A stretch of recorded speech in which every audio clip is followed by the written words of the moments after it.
Rather lads, welcome back to Cossy Arsenal Podcast. My name is Cossy. Good morning, good afternoon, good evening, wherever you are in all parts of the world. Welcome back to the channel. Welcome back to a brand new video. Now, last season, I suggested that Arsenal should have signed Romelu Lukaku, and all of you on the channel went absolutely crazy in the comment box below. In this video, we are back with one player Arsenal should sign from every Premier League side. And I tell you what, this is just a hint. Romelu Lukaku is back on the list. Hit the like button, subscribe. Which one player would you sign from every Premier League Premier League side? And in the last season, apart from Arsenal players, who has been your player of the season outside Arsenal? Definitely it was Martin Odegaard for me for the season, but I would definitely say Erling Haaland, player of the season outside Arsenal. So let me know who was your player of the season for outside Arsenal, and one player you would sign from each Premier League side, especially those that were in the Premier League last campaign. Let's get the ball rolling. Now, number one, I've gone with Riyad Mahrez at Manchester City. I'm following the Premier League table order.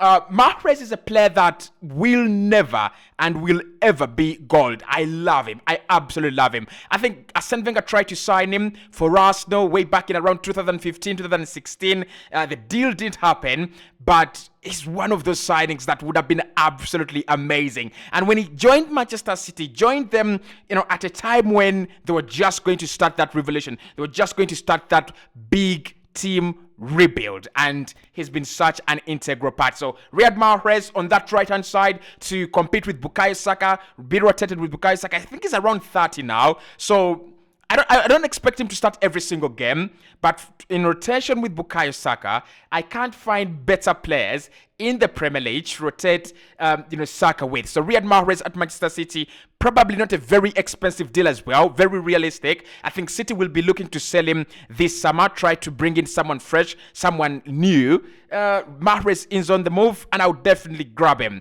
Now, from Manchester United, I've gone with Jadon Sancho. Again, after Arsenal signing Martin Odegaard and reviving his career, we signed Kai Havertz, we will revive his career. Another player that will be looking to revive his career is Jadon Sancho. And I think if Arteta can just do it, like he's looking for that guy that can, be rotated with Bukayo Saka, again. He's looking for that player that can settle for around 600, 500 minutes at the moment as Saka keeps on to, flourish and flourish and flourish. I think, Jadon Sancho is looking for that, revampation. He's trying to revamp his career. He's trying to turn his career around.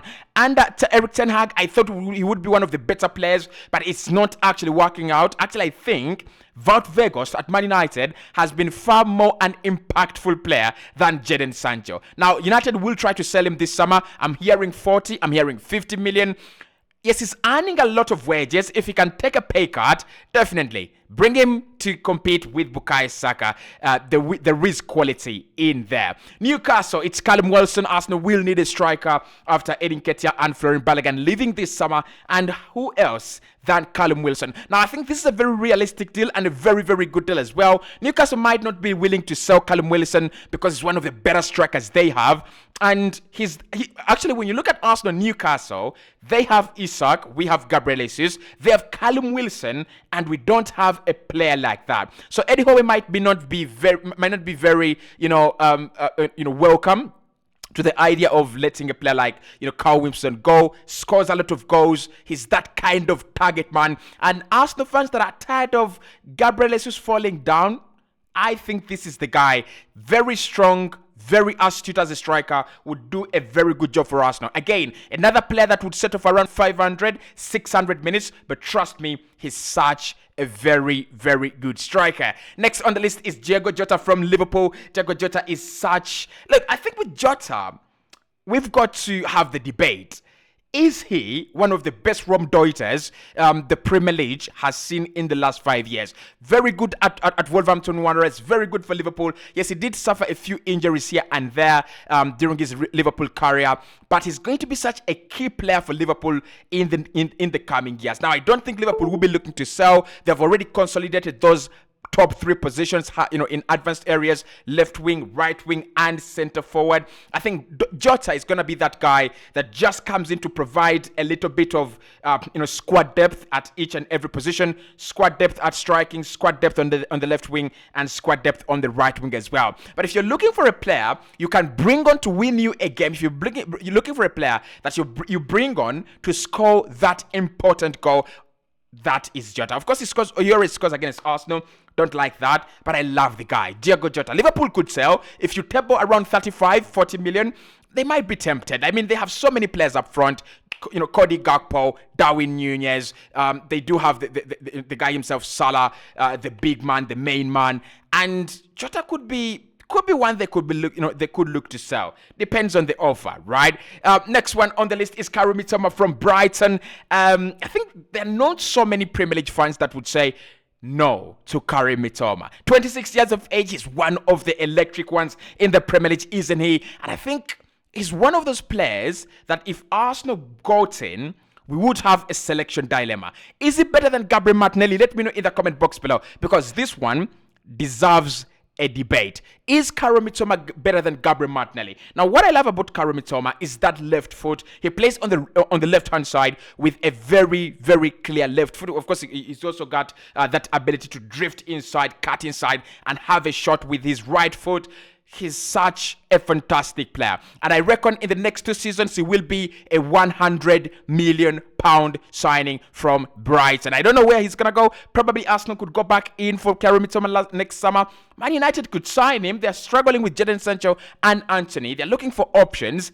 Karim Mitoma is one of those that any Premier League side should be looking at as well. But of course, a player that can provide that kind of depth and rotation with Bukayo Saka is a player that I'll take every single day. Another player that Arsenal can use in terms of rotating Bukayo Saka is Leon Bailey at Aston Villa. Now, this is absolutely crazy because the talent at Villa, for me to dare go with Leon Bailey, it is a criminal act. I should be arrested. But listen to me before you go into those lengths. One, I think Arsenal just need squad players in those positions. We need a squad player on the left wing. We need a squad player at centre forward. We also need a squad player at right wing. And Leon Bailey, despite the fact that he's not actually worked out very well at Aston Villa, the injuries, the change of managers, and things like that have actually affected him. But we will remember his career at Bayer Leverkusen, and we love an ex-Bayer Leverkusen player signing.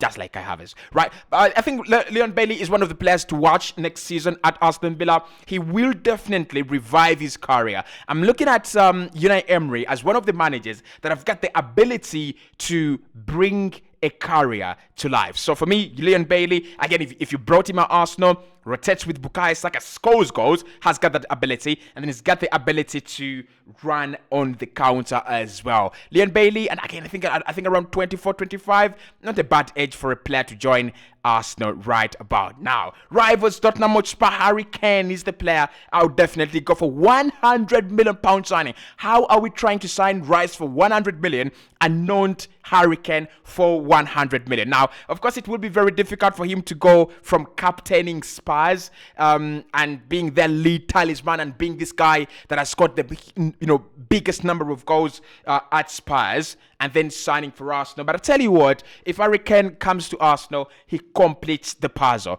Now, I'm not one guy that would definitely say drop Gabriel Jesus, but Harry Kane is a player that gives you everything Gabriel Jesus gives you, plus goals, right? If you're looking for the real definition of a Premier League striker, if you're looking for a real definition of an all-round striker, it is Harry Kane. And no wonder Chelsea are not interested, because Chelsea, in their last 10 signings of a striker, they have not gotten one right from Romelu Lukaku to the likes of Fernando Torres. They don't have one number 9 signing that has actually worked out. And the fact that they're not looking at Harry Kane, it means that they're still on that track. So for me, Arsenal, if you want to win the Premier League, if you want the Champions League, goals. You don't create goals, you buy goals. And for me, Definitely, Harry Kane from Tottenham Hotspur. I mean, it could also spark the rivalry. That London derby is becoming boring. Arsenal winning almost each and every game. Last campaign that we played against Spurs, and we won almost each and every game we played against a North London side and a London side still in London derbies.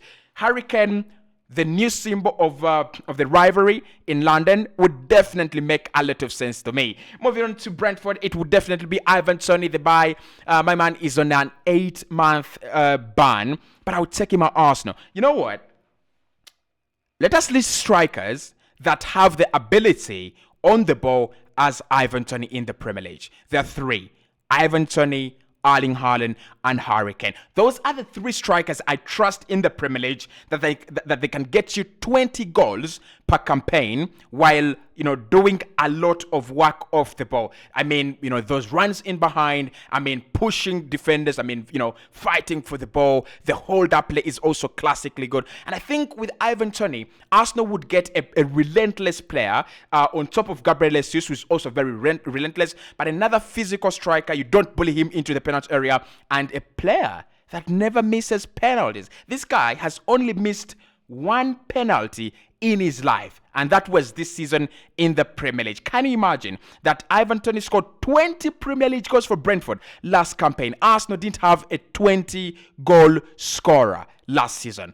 Get his 20 goals, add them to Arsenal, we would be champions. Ivan Toney from Brentford is the player I'll take. Now, I did think about a couple of other players at Brighton, especially Bryan Mbeumo and his ability to, be that kind of support striker. He's such a good player. But Ivan Toney, his quality is undisputed. His gambling addiction and gambling habits, unprecedented as well. Right, the next one on the list is Alexander Mitrovic. Same reason why I've gone with Ivan Toney. Mitrovic is a striker that again has proven us wrong. Look, I did say that Fulham would get relegated. That was embarrassing as a prediction video. But the one thing that I was embarrassed in my prediction is Alexander Mitrovic. He's actually given us the ability, he's proven that he has the ability to play in the Premier League at a top level. And he's one of the strikers actually in the league that have just gone from mediocre Premier League striker to top level Premier League striker. I mean, he suffered a ban that he shouldn't even have got by shouting and pushing the referee. Ridiculous. But I tell you what, you cut that from his game. He's a wonderful striker. This guy can score 10 headers out of 10 chances arriving at his head. That is what we are talking about. And with Kai Havertz also lingering into the penalty area with that kind of height, and Alexander Mitrovic in the box, if Arsenal ever look for another option when we can't break a defense down, when we cannot squeeze balls through, you go into the air, Mitrovic and Kai Havertz would be very, very good options. Next one is Michael Olise at Crystal Palace. I was very confused with Crystal Palace. I thought about Wilfred Zaha. I thought about Michael Olise, and I also thought about Eberezer Eze as well. Eze was the best player at Crystal Palace's campaign, but I think Michael Olise has something about him. Now, I've not watched him at the France Under-21. Can't lie about that. But I've seen his goal that he scored for the France Under-21s, and such a quality player. Only 21, very good competition to Bukayo Saka. I think he's more talented than many of the people and many of the right wingers in the Premier League. But the big question is, can he step up and get to the levels of the likes of Bukayo Saka, the likes of I'm struggling to find any other good right winger in the Premier League apart from Saka. So Michael Olise, he's got now to step up, right? Last season it was Eberezer Eze. Now it is Michael Olise. Time to shine. So Crystal Palace, Olise definitely is the guy. I wouldn't take Zaha, to be honest. Chelsea, Romelu Lukaku. It is absolutely, a concrete interest in my heart. I've loved Romelu Lukaku right from the day Arsenal were linked with him before he signed for Chelsea for the first time. Before he went to Everton, Man United, Inter Milan, and then to Chelsea again. I think he's one of those strikers that always reminded me of Adebayo. He's one of those strikers that are just clinical and are so wasteful. You understand? If you told Inter Milan fans that he's a good striker, if you told them that is a clinical striker, they would, because they are in Italy, there is a high chance that they would burn you alive, Roman Empire kind of style. But also, if you told them that he's not a good striker, given the history of what he's done for them as they were winning their latest Italian Serie A, they would still burn you alive. So it's that kind of striker, Adebayo style, not the one that everyone will be like, they have Romelu Lukaku. But again, another striker that would be really talked about. Romelu Lukaku is a player that can give Arsenal a lot of options. One in the air, he's very, very good. He's a very, very big striker, huge striker. Can also bully players in the penalty area, and definitely he's 30. Has he won anything with any club in the Premier League? No. So definitely wouldn't give us that Premier League experience. But I'll definitely take him out, take him out Arsenal. I think he's a good striker. So Chelsea fans, you're looking to move him on, send him to Arsenal. Wolverhampton Wanderers, it is Matthias Nunes. I love the boy. Liverpool are interested. Manchester City were interested before he signed for Wolverhampton Wanderers. I think this season we have seen little glimpses of this magician. We've seen a player who has everything to offer, but just offered so little. And that's my problem with Portuguese players. At times, they don't give us what we pay for. But I tell you what, in the next 3-4 years, keep your eyes on Matthias Nunes. Arsenal have been looking for that guy that can create, run into the penalty area, and also ghost into spaces, slide into spaces very, very smoothly. We've gone with Kai Havertz, very, very interesting profile. But another player we could have gone for is Matthias Nunes. Now, Matthias Nunes, at the moment, Arsenal do not need him. But definitely, if we hadn't signed Kai Havertz and we're looking for replacement for Granit Xhaka, I think, apart from his defensive output that is absolutely ramshackle and shambolic, I'll take him. I'll take Matthias Nunes at Arsenal. Of course, the fact that he scored a screamer against Chelsea last campaign would also be an added advantage to his signing for Arsenal. The next one is Jarrod Bowen at West Ham. Now, West Ham did have a bad season, and I don't think Jarrod Bowen did really replicate his season that he had before the season, the season that we have just concluded. But I would say this.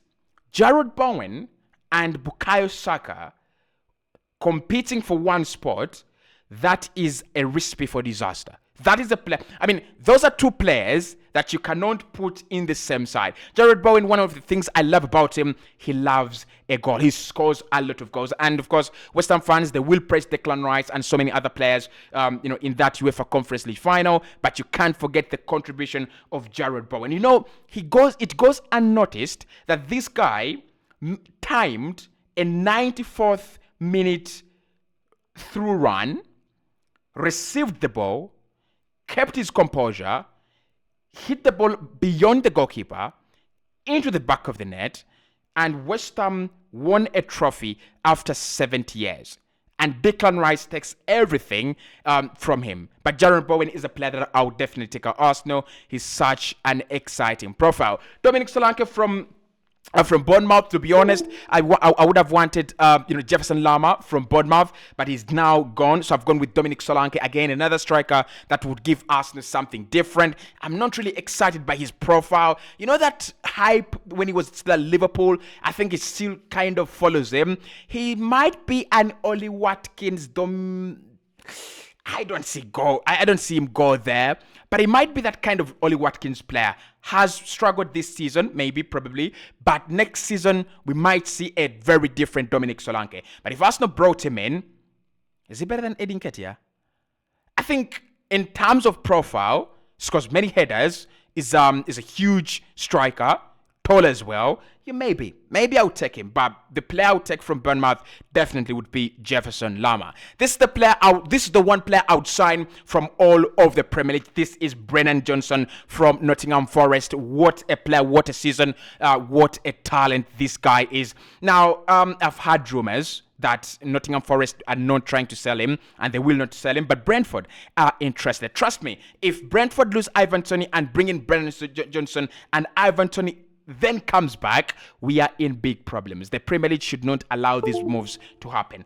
Brentford cannot have Ivan Toney, Brennan Johnson, Brian Buemo in the same lineup. It is absolutely criminal. He's so talented. And, to come from the Championship and play for a struggling Nottingham Forest and do what he's done, it's absolutely unbelievable. Like, Nottingham Forest have not played this kind of football where everyone would be entertained, where everyone would feel they deserve to stay up. But there's been one player that has deserved to stay in the Premier League, and that is Brennan Johnson. Of course, Nottingham Forest, after beating Arsenal last season, they stay in the league as well. Right, the next one from Leicester City is, of course, Harvey Barnes. Harvey Barnes is a player that is quite very interesting for me. One, he plays on that left-hand side. It's very, I would be very, very interested to see if he can turn his career into an inverted winger and play just like Saka.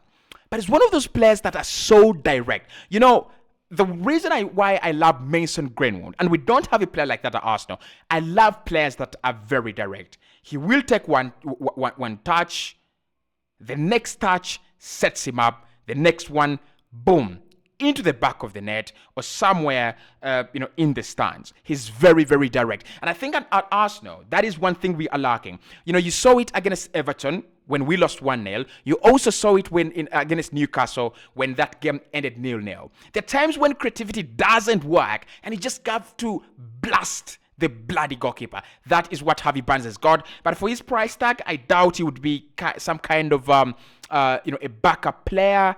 I don't see him join Arsenal or any club where he's not going to be a starter, but I would love him and I would definitely take him at Arsenal. Wilfred Ndidi from Leeds United, 19 years of age, Italian. He's actually blowing it up at the Euros under-21 with Italy. I think he should go back to Italy. I think he should go back to Italy, play for Milan, I think Milan would actually give him, a number, in their starting 11 alongside Rafael on the other flank. I think he should go to Atalanta though. I think Atalanta is one of those clubs that can allow him thrive. We saw what happened to Ademola Lookman this season. Like, he's been absolutely blowing it up in the Italian Serie A, joining in there and starting right away. With that Premier League experience of one season, he goes to Italy. He will be giving them real numbers. Now, the next one is definitely James Ward-Prowse from Southampton. I mean, it's embarrassing that they were relegated with James Ward-Prowse. For me, if I was James Ward-Prowse, of course he was their captain, I would definitely tell these boys, if we get relegated, I'm not staying at Southampton. Now, he's the best the best free kick taker in the Premier League and possibly in Europe as well. His success rate and his ratio of set pieces is absolutely crazy. You know what? I would love to see him in the Championship standing on those free kicks for 40 to 46 games. He might score around 10, 20 goals with his, left foot, and there will be just free kicks. But I tell you what, I'll take him at Arsenal. Arsenal don't even have a free kick taker. If you took a player like, if a player like James Ward-Prowse, I'll definitely be very, very happy. And one player that I would take from Everton is Amado Onana. Obviously, we know what Amado Onana is and what he's capable of. He's one of the players that Everton don't deserve to have at the moment. With their mediocre levels, with their shambolic performances, and their absolutely creepy performance, they don't deserve to have a player like Amado Onana. I would bet that apart from Manchester City, Amado Onana would enter straight into every other Premier League side, including Arsenal. I would bet that. Now, let me know in the comment box below. Those are my 19 players from every Premier League side that I would sign in this summer. Let me know in the comment box below. Where have I got it wrong? Of course, we will do one of the videos where we touch on Europe, the players that I really love from Milan, Inter Milan, Barcelona, Atletico Madrid. We'll do one of that. We'll do one of that kind, just like we did last summer. See you right in the next one.